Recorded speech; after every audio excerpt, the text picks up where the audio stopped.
wa ala millati abina Ibrahim hanifan muslima wa ma kana minal musyrikin. Allahumma bika asbahna wa bika amsayna wa bika nahya wa bika namutu wa ilaika nusyur. Ma'asyiral muslimin, jamaah salat subuh yang insyaallah dirahmati oleh Allah Subhanahu wa taala.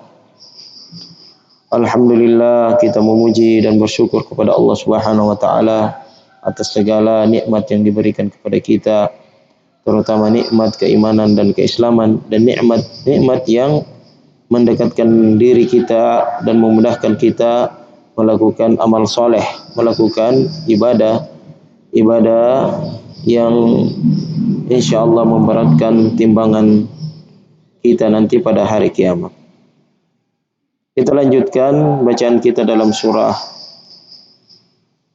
Al-Ankabut. Sekarang kita masuk pada ayat 33 sampai 35. Qala Allah Ta'ala, A'udzu billahi minasy syaithanir rajim. Walamma ja'at rusuluna lutan si'a bihim wa dhaqa bihim dhar'a. وقالوا لا تخف ولا تحزن إنا منجوك وأهلك إلا امرأتك كانت من الغابرين إنا منزلون على أهل هذه القرية رجزا من السماء بما كانوا يفسقون ولقد تركنا منها آية بينة لقوم يعقلون ولما أن جاءت رسلنا لوطا سيء بهم وضاق بهم ذرعا. Maka ketika Rasul kami mendatangi Lut alaihissalam, setelah malaikat Jibril alaihissalam dan Mikail mendatangi Ibrahim dan memberikan mereka berita gembira akan kelahiran Ishak dan setelahnya Yakub. Kemudian mereka juga beritahukan bahwa mereka akan mengazab kampungnya Lut alaihissalam. Sempat terjadi perdebatan dengan malaikat. Kata malaikat, kami lebih tahu siapa di dalam dan kami akan selamatkan ia dan keluarganya kecuali istrinya, termasuk dari orang-orang yang diazab oleh Allah Subhanahu wa taala.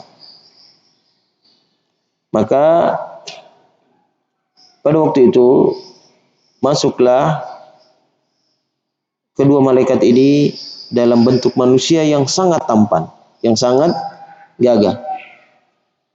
Ada yang mengatakan dia masuk di waktu sore dan bertemu Lut alaihissalam di pinggiran kota, atau ada yang mengatakan dia bertemu di kebunnya. Pada waktu Lut melihat orang ini, kedua malaikat ini, dia kemudian tiba-tiba sesak dadanya. Dia kemudian tiba-tiba, dia merasa takut dan sedih karena tidak kebiasaan kaumnya ketika melihat orang yang muda dan dia gagah dan tampan, maka pasti mereka akan memperkosanya. Jadi setiap orang yang lewat di kampung itu, kalau dia adalah orang yang tampan, maka dia diperkosa oleh kaumnya Nabi Lut. Maka Lut alaihissalam, kalau dia biarkan orang ini, maka dia pasti akan diperkosa. Kalau dia tampung orang ini, dia berbahaya karena dia sudah diancam oleh kaumnya tidak boleh menerima tamu laki-laki. Awalam nanhaka 'anil 'alamin. Bukankah kami telah melarangmu untuk menerima tamu? Lut ini tidak punya kekuatan karena dia bukan orang yang mempunyai keluarga di situ, bukan keturunan daripada tempat tersebut, sehingga dia tidak mempunyai kekuatan. Maka kemudian Lut alaihissalam membawa kedua orang ini ke rumahnya atau menyembunyikan orang ini masuk ke dalam rumahnya. Maka disitulah istrinya melakukan pengkhianatan kepada Lut alaihissalam. Dia kemudian keluar dan memberitahukan kaumnya bahwa di rumah ada orang yang belum pernah saya lihat ada orang setampan itu. Maka datanglah orang-orang, wa jaa ahlul madinati yastabshirun, maka mereka semua saling memanggil. Bayangkan itu sampai sudah pada tingkat seperti itu, mereka dalam berdosa mereka memanggil satu dengan yang lainnya.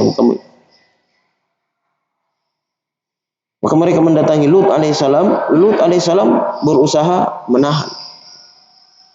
Bahkan Lut alaihissalam mengatakan, ya inna haula ibanati hunna atharu lakum fattaqullaha wa la tukhzuni fi dhaifi. Dia bilang itu anak saya, dia adalah pasangan kalian. Hunna atharu lakum, dia adalah lebih suci bagi kalian. Para ulama mengatakan bahwa tidak mungkin Nabi memberikan anaknya untuk dizinahi, tidak mungkin. Maksudnya itu adalah nikahi dia, ini adalah pasangan kalian. Ada juga yang mengatakan bahwa Lut alaihissalam ingin memperlihatkan kepada tamunya, ingin memperlihatkan kepada kedua malaikat ini bahwa orang ini memang sudah tidak ada nafsunya kepada wanita. Bahkan dikasih begitu saja mereka tidak mau. Karena mereka mengatakan, laqad alimta ma lana fi banatika min haqq wa innaka la ta'lamu ma nurid. Wahai Lut, kamu tahu bahwa kami tidak punya hasrat kepada anak wanitamu. Kamu sudah tahu apa yang kami inginkan, yaitu tamu Anda. Maka Lut alaihissalam tidak kuasa menahan pintunya, sehingga kemudian jebollah pintu itu dan masuklah malaikat tersebut. Kemudian mereka ingin memegang malaikat tersebut ini, mereka ingin mengambil dan memperkosanya. Maka fatamasna ayunahum, maka disapulah mukanya sama malaikat, semua disapu, dan akhirnya mukanya itu menjadi rata, hidung semua rata, tidak melihat.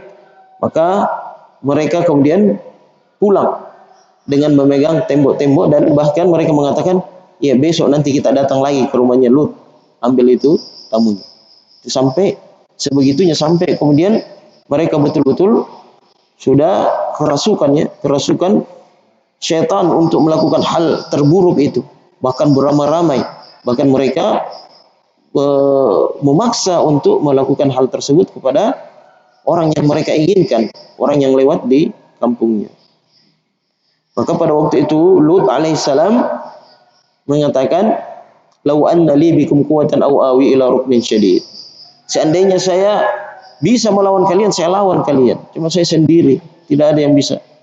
Seandainya atau juga saya punya keluarga, saya akan lawan kalian. Saya akan berkelahi dengan kalian untuk menahan menjaga kehormatan tamunya. Maka pada waktu itulah tamu ini mengatakan, qalu la takhaf wa la tahzan. Kamu jangan takut wahai Lut, kamu jangan bersedih wahai Lut.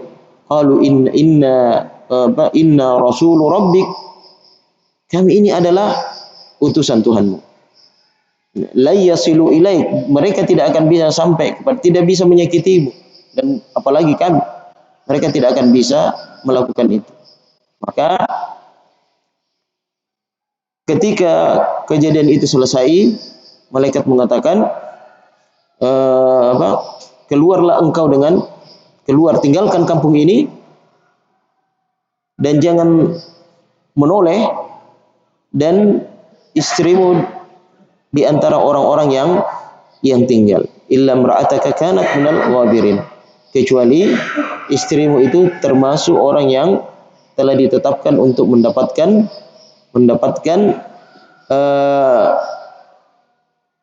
azab dari Allah Subhanahu wa taala. Inna munajjuka wa ahlaka illa imra'ataka kanat minal ghabirin.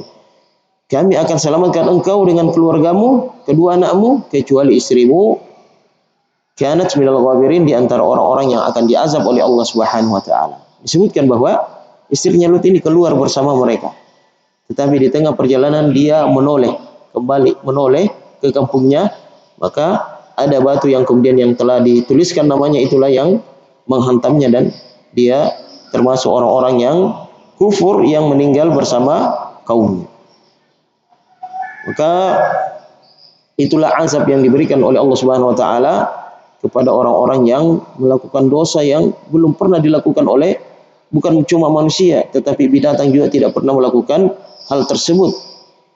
Maka Allah Subhanahu wa taala membalikkan kampung itu dan kemudian melemparinya dengan batu dan kemudian memberikan goncangannya sebelum diangkat, digoncang. Karena kalau diangkat itu pasti ada terjadi gempa bumi yang sangat dahsyat yang mereka alami.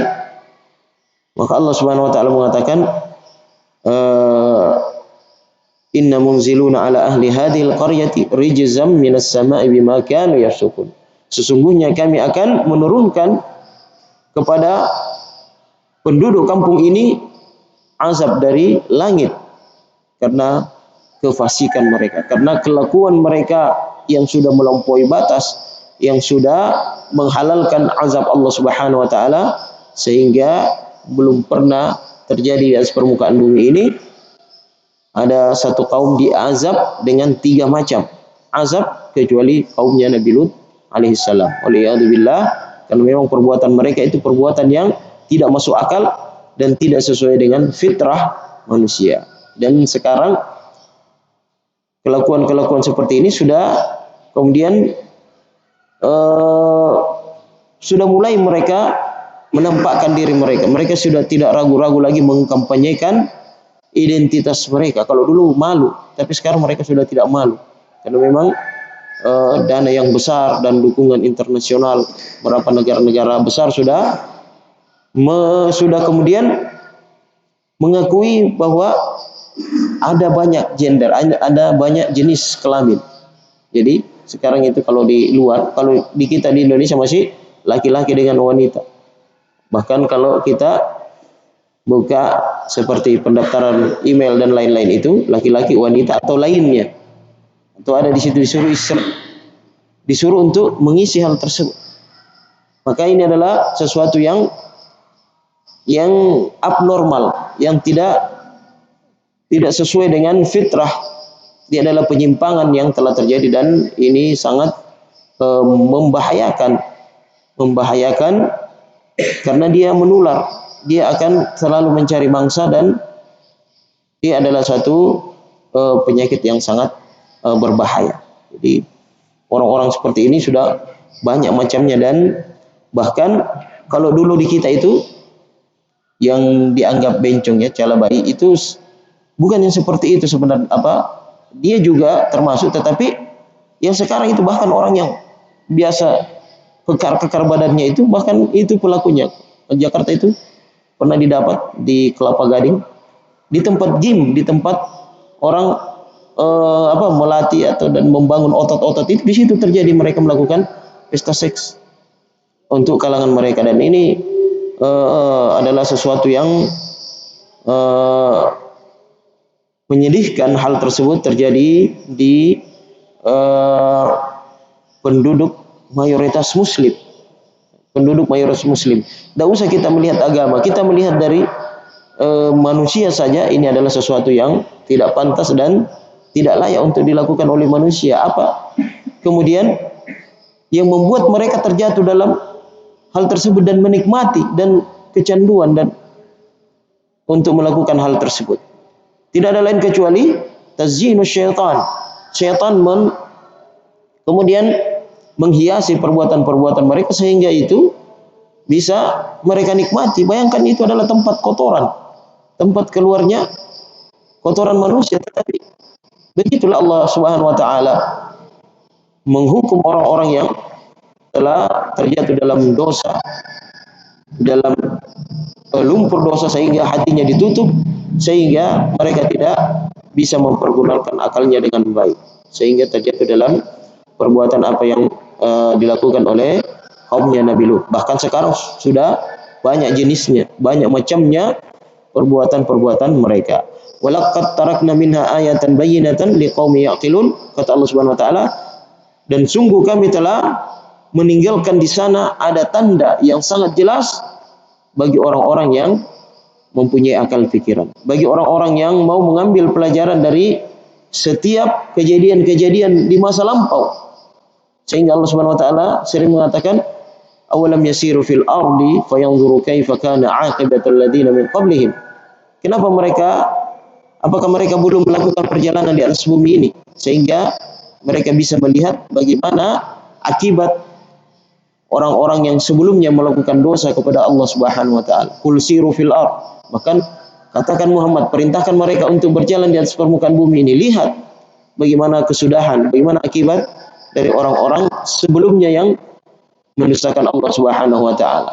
Bahkan Allah Subhanahu wa taala menyebutkan kepada orang-orang Quraisy bahwa wa innakum latamurrun 'alaihim musbihin wa billail. Kalian ini sangat mengetahui tempat ini. Jadi orang-orang Arab Quraisy sangat mengetahui tempat diazabnya kaumnya Nabi Lut. Dan Allah Subhanahu wa taala mengatakan bahwa kalian melewati tempat itu di waktu subuh ataupun di waktu malam. Artinya kalian sering bolak-balik. Jika kalian menuju ke Syam berdagang, kalian pasti melewati tempat itu karena memang dia pas di sebelah selatannya Baitul Maqdis. Kalau mereka mau ke Baitul Maqdis, pasti akan mereka melewati tempat kampungnya Nabi Lut alaihissalam, di mana kampung itu dibalik oleh Allah Subhanahu wa taala. Dan penemuan modern memperlihatkan atau membuktikan hal tersebut bahwa memang bangunan di situ itu terbalik modelnya. Tidak seperti dengan kampung-kampung yang lain yang sudah tenggelam, itu dia normal ke atas. Kampung di sini itu memang terbalik, rumah-rumahnya itu terbalik mereka. Begitulah Allah Subhanahu wa taala Maha Kuasa melakukan sesuatu apa yang Ia inginkan. Ini sudah di luar daripada sunnatullah. Karena belum pernah ada kejadian di atas permukaan bumi ini tanah itu terangkat sendiri dan kemudian kembali menutup. Kecuali yang mendera atau menimpa kaumnya Nabi Lut alaihissalam. Di Indonesia pernah ada di Dieng, di kampung Dieng itu dia tidak seperti itu, tapi gunung itu terbelah dua atau puncaknya itu terpotong dan kemudian diangkat ke satu kampung yang di situ terjadi kemaksiatan. Di kampung Dieng yang terkenal subur, ada satu dusun di situ dulu dia subur, tetapi mereka itu kalau panen mereka sering mengadakan pesta-pesta sampai tengah malam, dan disitulah mereka melakukan maksiat itu. Sampai kemudian ayah dan anak, ibu dan anak itu melakukan perzinahan itu di kampung itu, dalam pesta itu, dalam acara tersebut. Sehingga suatu hari kemudian mereka mengadakan pesta itu pas turun hujan, dan kemudian ada suara yang sangat keras didengar oleh warga di sekitar. Mereka tidak keluar karena hujan pada waktu itu. Besoknya mereka melihat ada namanya gunung pengamun-ngamun itu terpotong, sudah hilang puncaknya, tapi tidak ada longsorannya. Tapi mereka melihat ke dusun itu, sudah habis dusun, sudah tidak ada dusun itu, rata dengan tanah, ada seperti ditutupi. Dan antara gunung itu dengan kampung tersebut ada sungai. Seandainya dia longsor, maka seharusnya sungai itu yang dia tutup dulu. Tetapi itulah hukuman Allah Subhanahu wa taala kepada mereka, dan itu ada prasastinya, masih ada di sana. Tentang kejadian tersebut ada lebih 400 orang yang meninggal. Semua orang yang ada di kampung itu dia semuanya tertanam di dalam tanah, kecuali yang keluar, yang ada kebetulan ada beberapa orang yang keluar pada waktu itu menginap di kampung sebelah, itulah yang selamat. Maka Allah Subhanahu wa taala ketika memang satu kaum sudah melakukan dosa yang sudah menghalalkan azab Allah Subhanahu wa taala, maka dengan mudah Allah Subhanahu wa taala mengirimkan azabnya. Walillahi junudus samawati wal ard. Dan bagi Allah Subhanahu wa taala tentaranya di langit dan bumi. Ada banyak macam Allah Subhanahu wa taala mengazab hambanya yang melakukan dosa-dosa dan maksiat yang sudah melampaui batas, dan mereka sudah menghalalkan azab Allah Subhanahu wa taala. Bukan cuma gempa bumi, bukan cuma banjir. Maka tidak ada tempat yang aman di atas permukaan bumi ini bagi orang-orang yang melakukan dosa. Afa aminu makrallah wa la ya'manu makrallahi illa al-qaumul khasirun. Tidak ada, apakah mereka merasa aman dari azab Allah Subhanahu wa taala? Tidak ada orang-orang yang pernah merasa aman dari azab Allah Subhanahu wa taala kecuali mereka menjadi orang yang merugi, atau kecuali mereka pasti akan mendapatkan azab Allah Subhanahu wa taala. Jemaah sekalian yang insyaallah dirahmati oleh Allah Subhanahu wa taala, alhamdulillah kemarin kita sudah menyalurkan lagi donasi kedua ke saudara-saudara kita di Gaza, di Palestina. Mari kita doakan mereka, semoga Allah Subhanahu wa taala menangkan mereka atas musuhnya dan musuh kita. Dan semoga Allah Subhanahu wa taala memberikan mereka kesabaran, karena sampai sekarang ini sudah lebih 11.000 yang syahid, dan paling banyak anak-anak, lebih 4.000, hampir 5.000 anak-anak yang meninggal, dan wanita juga. Kebanyakan sipil yang meninggal akibat daripada perbuatan orang-orang Zionis yang memang sengaja menghabisi anak-anak kecil ini supaya tidak ada generasi pelanjut daripada Hamas atau pejuang-pejuang kita di Gaza. Semoga Allah Subhanahu wa taala menjadikan apapun yang kita berikan kepada mereka itu sebagai